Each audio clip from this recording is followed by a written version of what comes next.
All right, now we're looking at factoring a trinomial. So we're going backwards from the expanding, the distributive law for a binomial times a binomial. We're trying to get it back into factored form like this. So if we have something that looks like this, x squared plus some constant times x plus another constant, can we put it into this form, the product of two binomials, x plus s, x plus t? Okay. Well, in many cases we can. Okay. So let's take a look here at just expanding this. So we're going to go back to expanding. So x plus 3 times x plus 5. What does that equal? Well, using FOIL, we get x squared plus 5x, which is the outside, plus 3x, the inside, plus 3 times 5, which is the last. And I'm not going to collect like terms yet in the way that you might think, but I am going to look at this. I'm going to factor an x out of the 5 plus 3. So it's kind of like collecting like terms. Okay? We can write this like this. If we collected like terms, that would be 8x. And this is still 3 times 5. What I want you to notice here is that this 5 and 3 is in both of these parts here. So this term here is the product of those two numbers. And this term here is the sum of those two numbers in this case. Okay? So yes, it does simplify to that. Okay? Now, to go backwards, you'd need to find two numbers that add to 8 and multiply to 15. Those two numbers would be 3 and 5. And there are no others. Okay? So to go backwards, you'd have to figure out those two numbers first that multiply to 15 and add to 8, put it in here, and you can work backwards.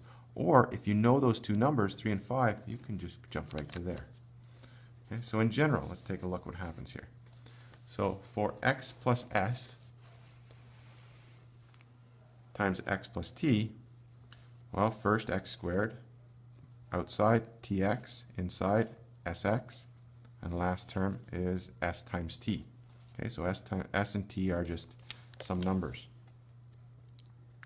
Now, doing the same thing, I'm going to put the t and s out here, and st here. So notice that these two numbers here must add to the coefficient of x and multiply to this constant term.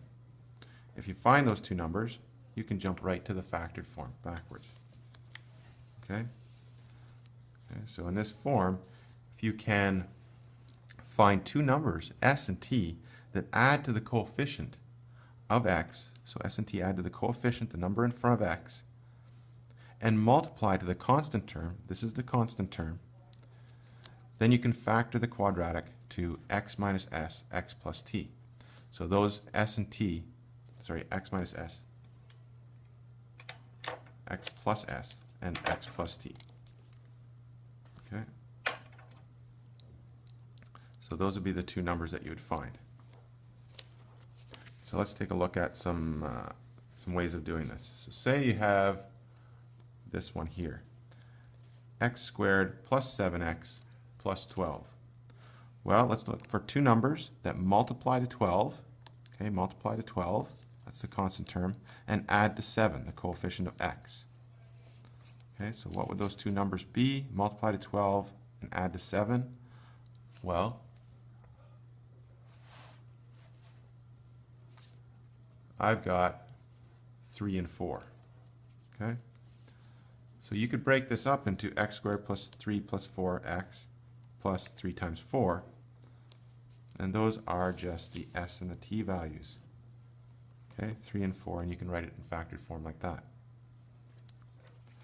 Another one, x squared minus 2x minus 15. So now we have some minuses in here.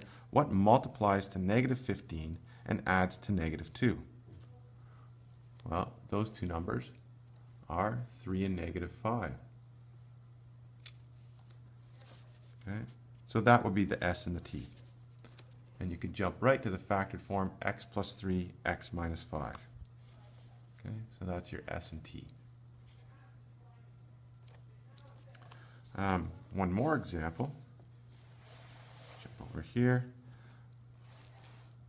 X squared plus 2x minus 15 two numbers that multiply to negative 15 and add to 2. Well, those two numbers are going to be 5 and negative 3. And so that is our S and T, and you can factor it right to that. Okay, so that's factored when you have brackets in it. Okay, some more examples. Well, here's some examples here that are fairly straightforward but often forgotten about. First rule of factoring, look for a common factor. Does this have a common factor? Yes. So you can factor it to that. Okay. Does this have a common factor? Yes, it's 3x, so you can factor it like that. Okay. Now jumping right to this example here, you're looking for two numbers that multiply to 10 and add to 7. Okay, give it a shot, then press play, and you see that those two numbers are 2 and 5. Okay, so you can jump right to the answer from that, which is right here, x plus 2, x plus 5. Okay. And the next one is 5x squared minus 30. So you're looking for two numbers. Well, here, you might look for two numbers that multiply to negative 30 and add to 25, but you got this 5 out in front. It's not the same form as what we had before. The form that we're looking at before was in this x squared plus bx plus c. There's no number in front of the x squared yet. Okay? So in this case, you can factor out the 5. Find the common factor. Okay, so first rule of factoring, find a common factor if you can. Now you're going to factor the inside, x squared minus or plus 5x minus 6. So two numbers that multiply to negative 6 and add to 5 are 6 and negative 1. Okay? So multiply to negative 6, add to 5, 6 and negative 1. So it's simply just factors to that. Okay? 5 times x minus 1, x plus 6. Okay? So that's the S and T. Now, here's another example.